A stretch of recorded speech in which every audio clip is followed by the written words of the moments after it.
1971 के जंग के बाद पाकिस्तान में उदासी का माहौल था। उस समय मैं रेडियो सुन रहा था। जियाउल हक ने एक बात बोली जो मेरे दिल को, जहन को घर कर गया। Bleed India with thousand cuts. ये डायलॉग से एंट्री होती है अर्जुन रामपाल की, जो धुरंधर का ट्रेलर अभी आया है। तो आज मैं इस वीडियो में धुरंधर के ट्रेलर के बारे में बताऊंगा। जो डायलॉग है, जो स्टार्टिंग है ट्रेलर का, इसी से होता है।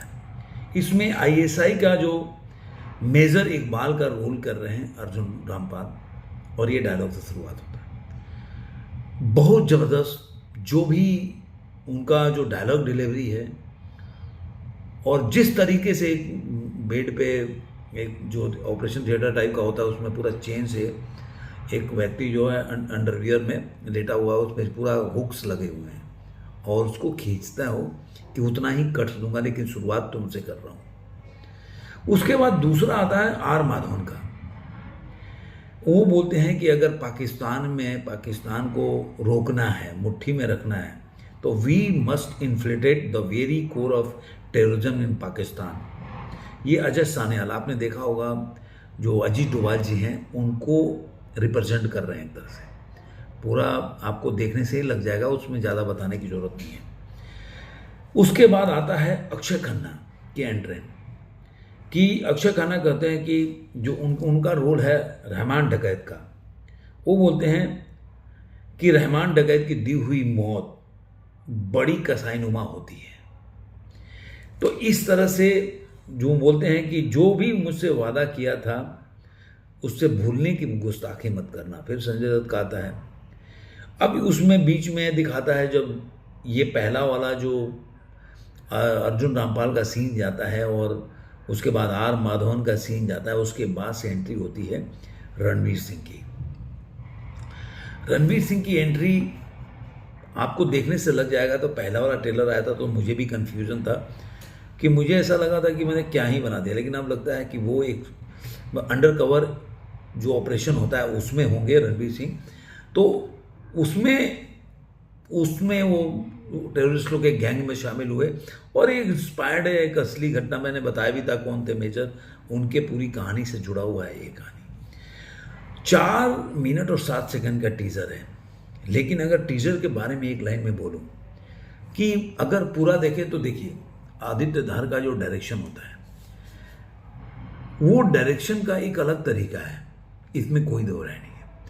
चाहे एक्शन सीक्वेंस हो, चाहे जो एक्टर्स हैं उनके डायलॉग डिलीवरी हो, या जो सीन को कैसे, एक पूरा सीन को कैसे प्रेजेंट किया जाए, एक्टर की एक्टिंग हो, सामान कैसे रखा हुआ है और माहौल कैसा है, किस तरह का एटमॉस्फेयर है, वो सारा क्रिएट करता हुआ कि वो एक्टर भी जब एक्टिंग करे तो वो पूरा जो सिचुएशन है वो जान डाल दे।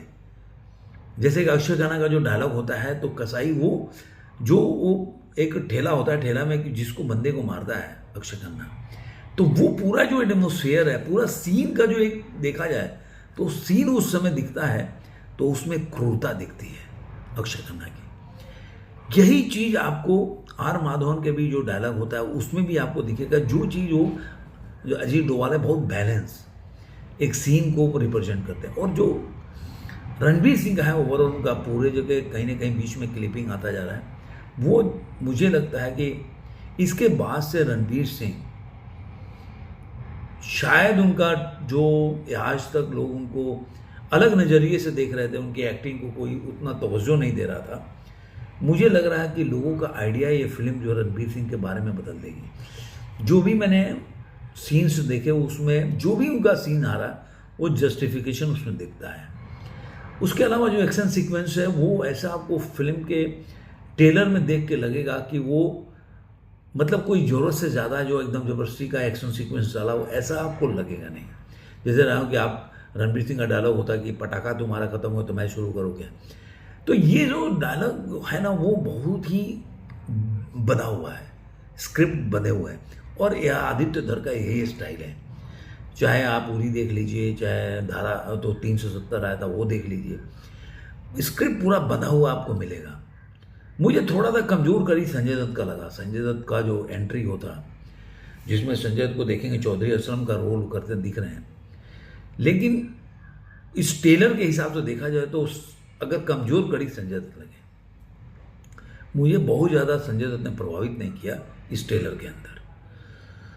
तो देखा जाए तो टेलर तो मुझे बहुत अच्छा लगा। टेलर देखने से ये लगता है कि कोवर्ट ऑपरेशन जैसा आर माधवन में होते हैं कि वहाँ पे आतंकवादियों के गैंग में घुस के और किस तरह से उनके एक एक चेहरे को मारना, ख़त्म करना, उनको डिस्ट्रॉय करना, ये रणवीर सिंह का काम होगा, जिसमें वो पूरा शूट करते नज़र आ रहे हैं। क्योंकि उनका पहनावा, लुक्स वगैरह है, वो हर जगह वो दिखते हैं कि वो उन्हीं में से एक हैं, उन्हीं आतंकियों में से एक हैं वो।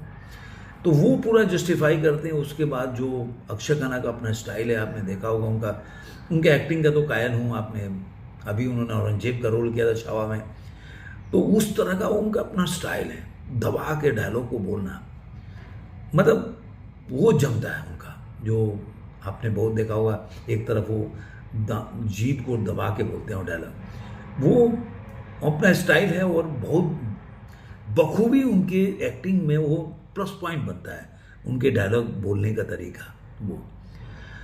और इसमें अर्जुन रामपाल भी मुझे लग रहा है कि मैंने अर्जुन रामपाल की एक पिक्चर देखी थी जो प्रकाश झा की पिक्चर थी, राजनीति।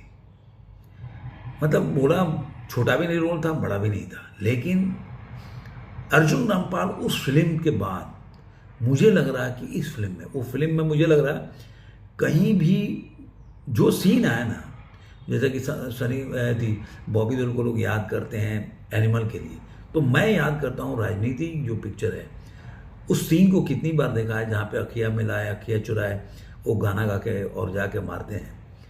वो सीन अर्जुन रामपाल को ऐसे फिल्म मिली नहीं, और ये जस्टिफाई करता है कि वो बेहतरीन एक्टर है, उनको अच्छा काम मिले तो अच्छा डिलीवरी भी देंगे। तो मुझे ये देखा जाए ओवरऑल टेलर बहुत अच्छा लगा, और आदित्य धर का वैसे भी नाम है। अब देखते हैं ये पिक्चर जब 5 दिसंबर को आएगी तो कैसी होगी। मैं भी कोशिश करूँगा देखने के लिए। इसका प्रिक्वल भी आएगा, मतलब 2 पार्ट में ये पिक्चर बनने वाली है।